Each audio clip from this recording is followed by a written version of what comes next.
Business plans, often people look at them and think, ugh, I'm not raising finance, why do I need one? I'm not bothered about it. I only ever did it when I first opened my business, when I was after some money from the bank to launch or something like that. Or sometimes I've never done one, not needed it. But if you want true clarity, what is happening in this business and where do you want to be with it, then you're going to have to delve into some areas of your business.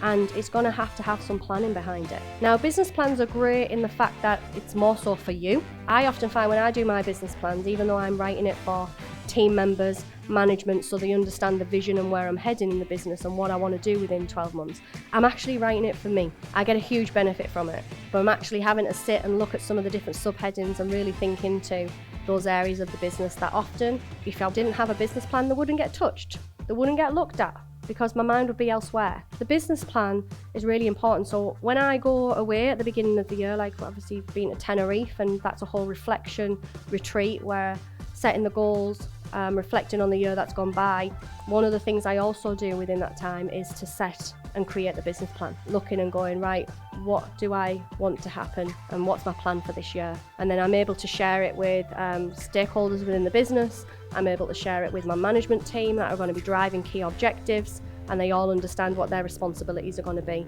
and putting it all together as well. What I'm going to say about a business plan is write it for you and for the key people that are in your business, because if you write it and it's like, oh, I'm going to make it sound amazing and all of this stuff and all fluffy and everything else, it's not about that.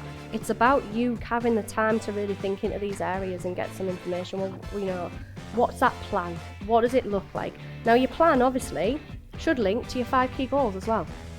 They should be in there, especially for your yearly goals. And if you're going to be starting to look and go, well, I'm going to have yearly goals, 12 monthly goals, 3-year goals, 5-year goals, you'll be looking at that and go, well, what's my strategy beyond this year? Because the more that you're able to start to get your information together and look further ahead, the easier it becomes every year of knowing, am I on track or aren't I on track? Instead of every year being a fresh start and going, what do I want to do this year? What does it look like? Okay? So it might be hard to think, well, what does 3 years look like? 5 years for me? But the more that you're able to kind of establish that, things start to drop into place as well. The great thing about a business plan as well is that nothing ever goes to plan.